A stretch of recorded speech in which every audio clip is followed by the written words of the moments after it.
baby monitor app on my phone lit up with emotion alert, and on that tiny screen I saw my mother's hand come down on my daughter, and I stayed quiet while something inside me cracked. I did not ask why it happened yet. I just watched, frozen, with my thumb hovering over the sound button, wondering what kind of home I had brought my child into. My name is Maeve. I am 28 and I work in healthcare. My husband, Beckett, jokes that my job trained me to stay calm in emergencies, but that night proved there are some emergencies you cannot breathe your way through. We have a daughter named Juniper. She is 3. She is the kind of kid who talks to strangers in grocery lines and makes them laugh. She says please without being asked. She says no with her whole soul. We live far from my parents now, and that distance is not an accident. It is the only way I learned to love them without letting them swallow me. They had met Juniper once before, briefly, and they acted like they had been robbed of something precious. They kept saying our daughter did not know them. They kept calling her my baby, like she belonged to them more than she belonged to me. So we planned this long holiday visit. It was supposed to be sweet. It was supposed to be healing. I imagined my mother teaching Juniper to roll dough, my father lifting her up to see the top shelf of the pantry like he used to do with me, Beckett taking pictures that made it look like we were a normal family. The first days went almost exactly like that. My parents' house smelled the same as it did when I was a kid, lemon cleaner and old wood, a faint hint of strong coffee that clung to the curtains. My mother Lorelei had cooked as if she was feeding a small army. My father Sterling kept calling Juniper princess and tapping the tip of her nose with his index finger, the way he did to me right before he told me to stop crying. Juniper was overwhelmed at first, clinging to my hip, burying her face in my sweater when aunts and uncles swooped in too close. Then she warmed up because she always does. She wandered into the living room like she owned it. She found my childhood photo albums and demanded stories. She asked my mother why her hair was so shiny. She asked my father why he talked so loud. She asked questions the way only toddlers do, honest and fearless, and my parents smiled at her like she was adorable until she disagreed with them. It started small. My mother offered her a piece of cake and Juniper said very politely that she did not want cake right now. My mother's smile tightened like a pulled thread. In a soft voice that still felt sharp, she said, "We do not say no to grandma." Juniper blinked and looked at me like she was checking the rules. I knelt down, kissed her forehead, and said, "You can say no. You can always say no." My mother's eyes flicked to my face. Something old passed between us. A memory of me at that same table, small hands in my lap, swallowing words to avoid consequences. Later, when Juniper wanted to help stir a pot on the stove, my father said, "Let the adults do adult things." Juniper frowned. She looked at the spoon, then at him. Then she said, "But I am a helper." My father laughed like it was cute, but his laughter carried that warning tone I knew too well. He said, "In this house, you listen the first time." Beckett caught my eye from across the kitchen. His expression said, "We can leave early if we need to." I nodded, but I did not want to be the dramatic one. I wanted to believe this was just adjustment. 2 generations trying to share space. New Year's Eve was a full house. Family everywhere. Too many voices layered over each other. Juniper wore a little sparkly headband that kept sliding down her forehead. She danced with her cousins. People told me she looked like me, and I smiled like that was a compliment. Close to midnight, my mother pulled me aside near the hallway where the coats were piled. She said, "She is sweet, but you are letting her run things." I gave a light laugh like I had not heard the accusation before. I said, "She is 3. My mother's mouth tightened again. She leaned closer, voice low. 3 is old enough to learn respect. I felt my chest go tight like my body remembered punishment before my mind did. Beckett appeared at my side a second later, placing a hand on the small of my back, grounding me. I said, "We do not do physical discipline. Not ever. That is not negotiable." My mother held my gaze too long, then she nodded slowly like she was humoring me, like she was letting me have my little modern opinion. My father from the living room called my name and asked me to come take a photo. The moment passed. We counted down. People cheered. Someone popped a bottle and spilled something sticky on the tile. Juniper fell asleep in my arms before the noise even finished. For a day after that, things stayed calm. My parents behaved like they had heard me, like they accepted my rules even if they did not agree with them. That is what made what happened next feel like a betrayal instead of a misunderstanding. It was early afternoon when Beckett and I decided to run errands, just quick ones. We needed to pick up a couple things for the rest of the trip, and we had promised Juniper a new coloring book because she had destroyed the one we brought. My parents offered almost too eagerly to keep her at the house. My mother said, "Go, relax, we have her. She is safe with us." Juniper was on the couch with a blanket and a stuffed bunny, flipping through a kid's menu from a restaurant like it was a novel. She waved at me and said, "Bye, mommy, bring me crayons." I kissed her cheek. I told her I loved her. I told her we would be back soon. In the car, Beckett reached over and squeezed my hand. He said, "You okay?" I said, "Yeah, just old feelings." He nodded like he understood because he did. Beckett had seen enough of my family to know that my parents did not yell often. They did not need to. They could make a room feel smaller with a look. We were halfway across town when my phone buzzed. "Mom?" I answered, thinking maybe she needed to know where the wipes were or how to turn on the television. Her voice came through brisk and annoyed. She said, "Your daughter is being disrespectful." The words hit my stomach like cold water. Disrespectful. That was my mother's favorite word. It could mean anything. It could mean a sigh, a question, an expression. It could mean a child simply existing as herself. I forced my voice steady. I said, "What happened?" My mother exhaled hard like she was the victim of a tiny tyrant. She said, "She is arguing with us about the cartoon. We put something on for her and she is saying no, like she is the boss." I pictured Juniper's face when she did not recognize a show. She got frustrated easily when she could not explain herself. She would point and repeat the title, expecting adults to magically understand. It was not disrespect. It was being 3. I said, "What did you put on?" My mother paused. That pause was loud. It told me she knew I would not like the answer. She said, "Just something normal. You know, something with good values." My jaw clenched. My parents and I had been arguing about values my entire adult life. They used that word like a weapon, like they owned goodness and everyone else was lost. I swallowed down the urge to fight. I said, "I will send you a link to what she usually watches. Put that on. Tell her mom and dad will talk to her when we get back." My mother made a small sound, like she was offended that I thought my daughter needed to be heard at all. She said, "I already took care of it." I blinked. My fingers tightened around the phone. I said, "What does that mean?" There was a beat of silence. Then her tone shifted. It became almost proud, like she was sharing a parenting trick. She said, "I spanked her. Just a little. Enough to remind her not to argue with adults." For a second I I heard nothing, even though she was still talking. It was like my brain stepped away from my body. My hands went cold. My throat felt tight. I stared straight ahead and watched the road blur at the edges. Beside me, Beckett said, "What?" quietly, because he could see my face. My mother's voice kept going, casual and certain. She said, she cried, but she stopped. Now she's quiet. See? It works quiet. On the drive back, I did not cry. I did not scream. I did not even talk much. I just felt something sharp and focused settle into place, like my entire life had been training me for one moment of clarity. In my head, I saw myself at 6 years old, hands on the kitchen counter, my father's voice behind me saying, "Stop talking back." I saw my mother's face, calm and resolved, like discipline was love. I remembered how silence became my survival skill. And now my baby was quiet because they had taught her the same lesson. Beckett kept one hand on the steering wheel and one hand on my knee. His grip was firm, protective. I watched the passing houses and thought, I brought her here. I did this. When we pulled into my parents' driveway, the house looked the same as it had an hour earlier. Bright afternoon sun, curtains half open, nothing outwardly wrong. It was almost worse. Like violence could happen in plain sight and still look normal from the outside. We walked in without knocking because it was my parents' house, and I still had that old key on my ring like I belonged there. My mother was in the living room, standing with her arms crossed like she had been waiting for an argument. My father was in his recliner, the television on low. Juniper was on the couch, small and still, clutching her stuffed bunny too tightly. When she saw me, her face changed. Relief flooded her features, but it was tangled with something else. Fear. Uncertainty. She did not jump up like she usually did. She just stared at me like she was trying to figure out if it was safe to move. My heart broke so quietly I almost did not hear it. I crossed the room and knelt in front of her. I said, "Baby, are you okay?" Her mouth opened, then closed. She glanced at my mother, just a flick of her eyes, like she was checking permission. My mother said, "She is fine. Do not dramatize it." Beckett's voice was calm, too calm. He said, "Lorelai, you put your hands on our child." My mother lifted her chin. She said, "I disciplined her." There is a difference. My father finally spoke, voice steady with that old authority. He said, "You are making a big deal out of nothing. You were spanked. Look at you. You turned out fine." I looked at him and felt a strange heat rise in my chest. Fine. I had built my life around avoiding conflict, around pleasing people who could withdraw love like punishment. Fine meant functional. It did not mean unheard. I did not argue loudly. I did not raise my voice. My body wanted to, but I forced myself into stillness. Calm is dangerous in a house like this. Calm makes them underestimate you. I stood up slowly. I said, "Juniper is coming with us now." My mother stepped forward half an inch, like she was considering blocking me. She said, "You are overreacting." She needed a lesson. She cannot speak to adults like that. In my house, we respect elders. I met her eyes. I said, "In my family, we do not hit children. Not for cartoons. Not for tone. Not for anything." My mother scoffed. She said, "That is why kids today are wild." Beckett moved closer to Juniper, a quiet shield between her and them. He held out his arms. Juniper hesitated, then crawled into them like she had been holding her breath until that moment. She buried her face in his neck. Her small fingers gripped his shirt so tight the fabric stretched. My father said, "Do not make this ugly." I looked at him and thought, it is already ugly. You just want it quiet. My mother's voice sharpened. She said, "Are you really going to punish us for helping you? We do not get to see her."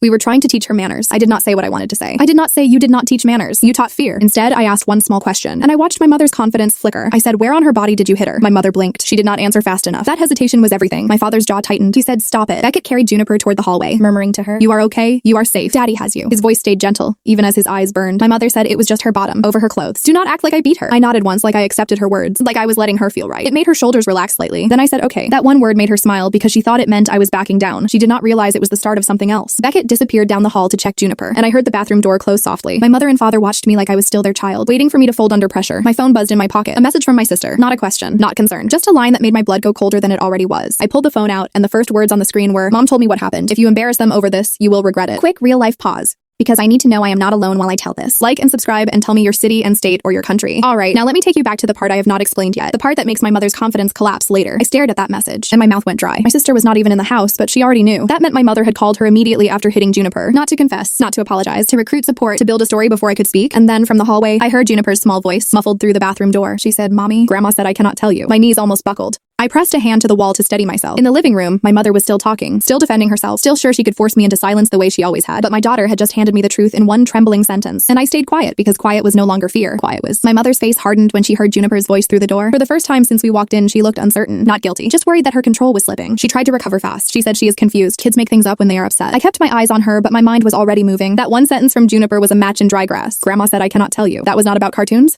That was about secrecy. That was about training a child to hide pain from her parents. I swallowed the urge to explode. The old version of me would have taken the bait, raised my voice, cried, begged to be heard. I knew how that would end. My parents would twist it into me being dramatic, unstable, disrespectful. They would gather the family, and my own emotions would become the evidence against me. So I did something that felt unnatural in my body. I went calm. I looked at my mother and said, "Okay." Her shoulders loosened again. She took that word like a victory, like I had returned to my role. My father leaned back in his chair and let out a small breath as if the storm had passed. He said, "Good. Now stop making your husband carry her like she is fragile. She needs to learn she cannot get her way by crying." The bathroom door opened. Beckett stepped out with Juniper in his arms. His face was tight, but his voice stayed soft as he spoke to her. She had red around her eyes, the kind you get when you try not to cry. And then the tears forced their way out anyway. Juniper clung to him and whispered, I was quiet like Grandma said. Something in my chest flashed hot. I felt it in my teeth like I could bite through metal, but I did not move toward my mother. I did not accuse. I did not react the way she expected. I walked to Juniper instead. I touched her hair. I let my fingers linger there, slow and gentle, to tell her with my body what my words could not fix yet. I said, you do not have to be quiet with me. You never have to hide things from mom. My mother stepped forward again, quick and sharp. She said, do not put ideas in her head. I turned to her and kept my voice even. I said, I am not putting ideas in her head. You already did. My father's eyes narrowed. He said, enough. You are not going to talk to your mother like that. There it was. The real argument, not about a child being hit, about me staying in line. I nodded once like I accepted his authority, like I was still that kid at the kitchen counter. Then I said, Beckett, grab our bags. My mother blinked. She said, what bags? I kept my tone polite. I said, we are leaving now. My mother laughed once too loud. It sounded like disbelief trying to cover fear. She said, you are not leaving. You just got here. You have plans. I looked around the living room, the family photos, the heavy furniture that seemed designed to pin you in place, the same house where I learned to measure my words and make myself smaller, the same house where my child had just learned that adults can hurt you and demand silence. I said, plans change. My mother's voice rose, but she tried to keep it pleasant, like a performance. She said, you are doing this because she cried. Kids cry. You cannot protect her from everything. Sometimes they need consequences. I let her talk. I let her build her little speech. The more she talked, the more she revealed. She was not sorry. She was proud. Beckett walked past us toward the guest room. Juniper tightened her arms around his neck. He murmured something to her and she nodded against his shoulder, small and obedient in a way that did not look like her. That hurt more than anything. My father stood slow and heavy, blocking the hallway like a wall. He said, sit down. We are going to talk like adults. I met his eyes. My heart beat hard, but my voice did not shake. I said, adults do not hit children. Move. His nostrils flared. He looked at me like I had slapped him. He said, you are in my house. I nodded again, calm. I said, exactly. And that is why we are leaving. For a moment, no one moved. Then my father shifted to the side, just enough for me to pass. He did it like he was granting permission, not like he was being forced. He needed to feel in charge even as he lost control. I walked into the guest room. Our suitcases were half unpacked, little shoes by the bed, Juniper's pajamas folded in a neat pile. It looked like a family settling in. I started packing fast, hands steady. Beckett moved with me, quick and quiet, folding clothes, zipping bags, not saying a word because he knew if he spoke, his anger would spill out. My mother followed us into the room. She said, you are embarrassing us. The family is here. Everyone will think we did something horrible. I kept packing. I said, you did. My mother's mouth opened, then closed. She tried a different approach, softer. She said, Maeve, listen. We did not get to be part of her life. We only want to help. You live so far away, we barely know her. I paused, still holding a tiny sock in my hand. I looked at her and felt something old and familiar. That weaponized sadness, that guilt dressed as love. I said, if you barely know her, then you had even less right to hurt her. My father appeared in the doorway again. His face was darker now, furious that my mother's guilt tactic was not working. He said, if you walk out, do not expect us to chase you. I zipped the suitcase closed. I said, good. That word surprised him. It surprised me too, but it felt right. I was done begging. We carried the bags to the car. Juniper stayed pressed against Beckett. My mother stood on the porch, arms folded, lips tight. My father stood behind her, silent and rigid. They did not wave. They did not say goodbye. They acted like we were the ones doing violence. In the car, once the door shut, Juniper finally let out a sound that was half sob,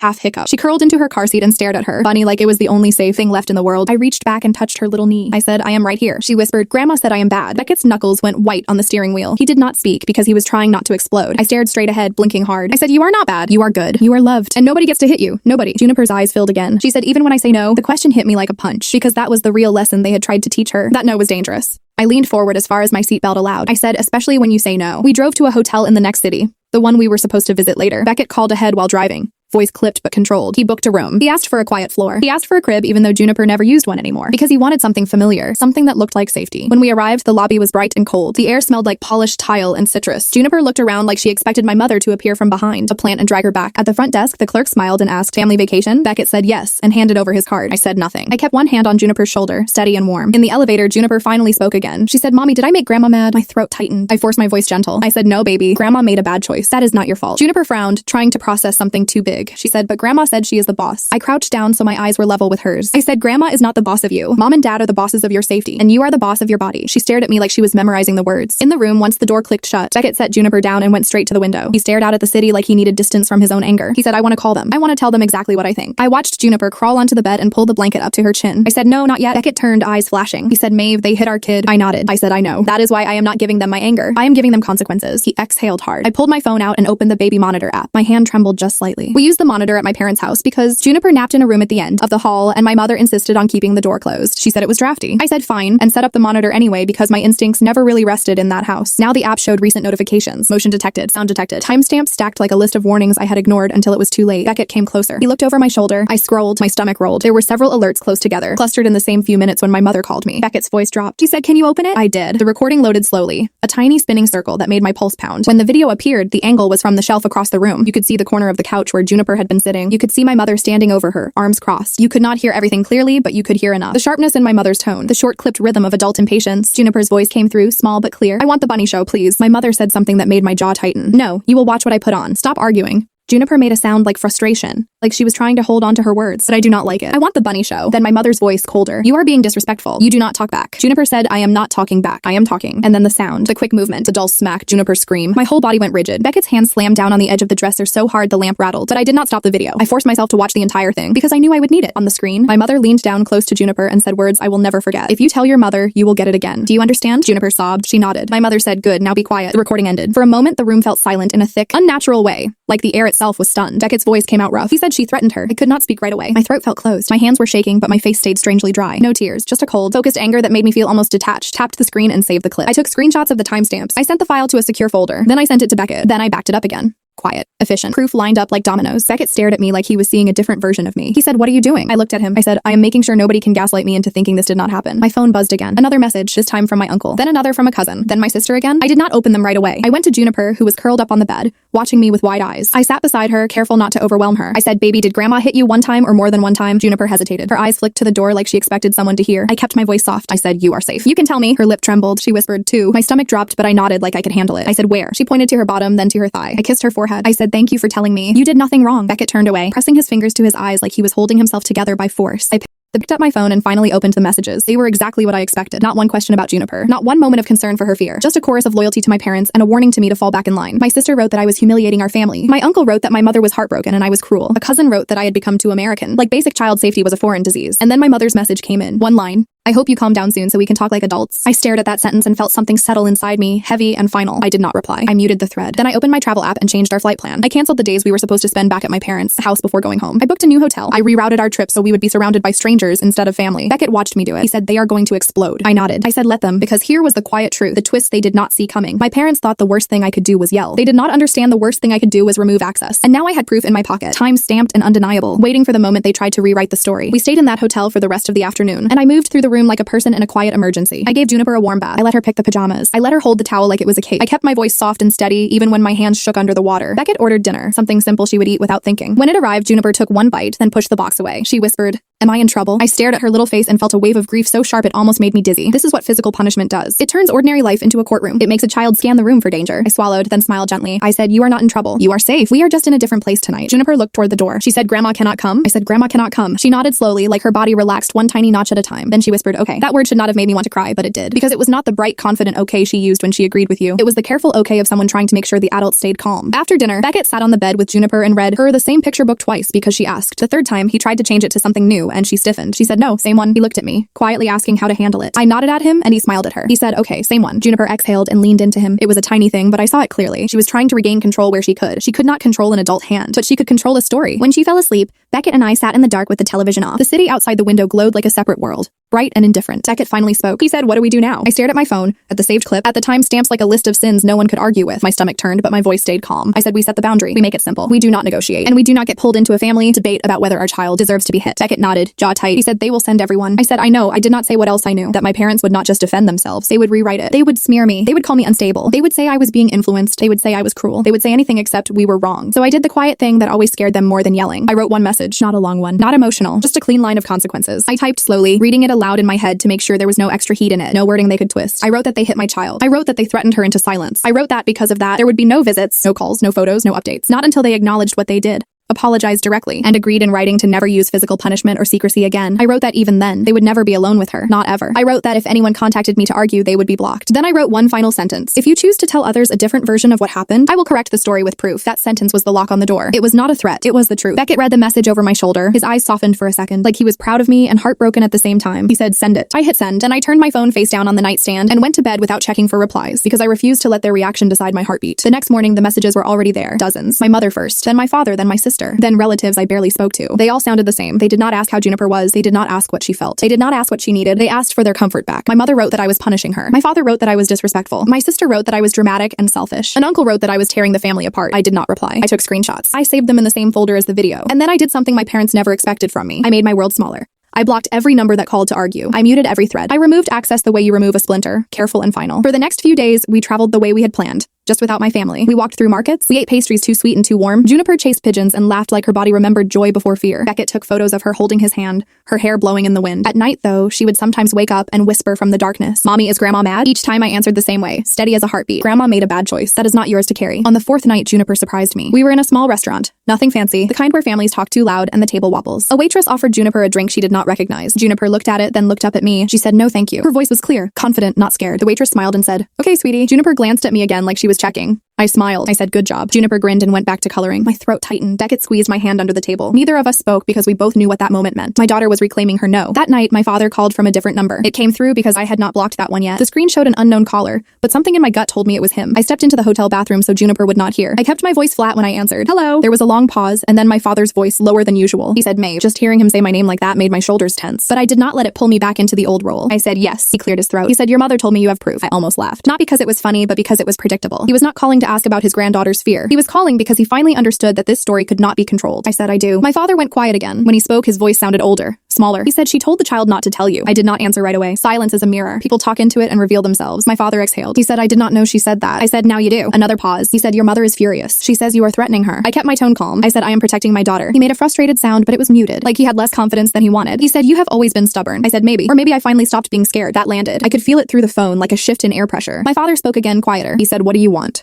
I did not say love. I did not say understanding. I did not ask for a version of them that never existed. I said, "I want an apology that includes accountability. I want your agreement in writing that no one will ever hit her again, and no one will ever tell her to hide things from me. I want you to understand that you do not get to be alone with her, ever." He was silent for a long time. Then he said, "If your mother apologizes, will you send the proof to everyone?" I almost smiled because there it was, the real fear, not what they did. The exposure. I said, "I have not sent it to anyone. I have kept it private. But if anyone lies about what happened, I will not let them." My father swallowed audibly. He said, "She will not apologize." I said, "Then she will not see Juniper." My father's voice tightened. He said, "You are choosing this." I said, "No. She chose it when she raised her hand." He did not yell. He did not threaten. He just sounded tired. He said, "You think you are better than us now." I leaned my forehead against the cool bathroom wall and felt my heartbeat slow and steady. I said, "I think my daughter deserves better than what I got." There was another long pause. Then my father said, "I am sorry." The words were blunt, like they cost him something. Not graceful, not perfect, but real enough that my chest loosened slightly. He added, "I should have stopped it. I should have told her no." I did not, and that was wrong. My eyes stung. I did not let myself cry, not yet. I kept my voice even. I said, "Thank you." He exhaled. He said, "I will talk to her again, but I cannot promise what she will do." I said, "That is fine. My boundary does not require her cooperation. It only requires my action." When I ended the call, I washed my hands like I could rinse off the past. Then I stepped out into the room and found Beckett watching me carefully, reading my face. I said he apologized. He said he did not know she threatened Juniper. Beckett's expression darkened. He said he still let her hit her. I nodded. I said, "I know." We finished our trip. We flew home. Juniper did well on the flight, pressed against me with her bunny, watching cartoons quietly. Halfway through, she leaned close and whispered, "Mommy, I can tell you everything, right?" I kissed her hair. I said, "Always." 2 days after we got home, my mother posted online a long, dramatic message about grandparents being punished for loving too much, about children being taken away, about modern parents being brainwashed. She did not say my name, but she did not have to. Everyone knew. Notifications flooded in, messages from distant relatives, from family friends, from people who had never asked me about my life, but suddenly had opinions about my parenting. Beckett looked at me and said, "Do you want me to handle it?" I took a slow breath. I said, "No, I will." I did not argue in the comments. I did not insult her. I did not expose her with a video link. I simply replied with one sentence, calm and clean. "There is a recording of what happened, with timestamps, including a threat to silence my child. I will share it privately with anyone who needs clarification." Then I logged off. Within an hour, the messages stopped. Not because they suddenly respected me, but because they realized I was not bluffing. People who love gossip rarely love evidence. That evening, my sister sent a message from a new account. It was short. I saw it.